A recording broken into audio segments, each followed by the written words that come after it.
புளிய வல, நாய்க்கு எலும்பே வல, மனுஷனுக்கு என்றும் ஆசையே வல. பொன்னாரி அம்மன் கோயிலே பலியா ஆடுகோழி கேக்குது, கத்தியும் ரத்தம் பூசுது.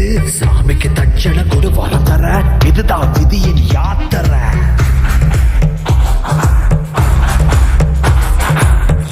பாடு திண்டாட்டம், இதுதான் உலகின் வேதம். வலுத்தவ பாடு கொண்டாட்டம் என்பது காலம் சொல்லும் பாடம். பசியின் முன்னே தெரியாது நீதி நியாயம், பலம் இருக்கும் ஆளோட கையில் ராஜ்யம். ஓடு ஓடு ஆடு, புலி வந்தா அதிரும் காடு.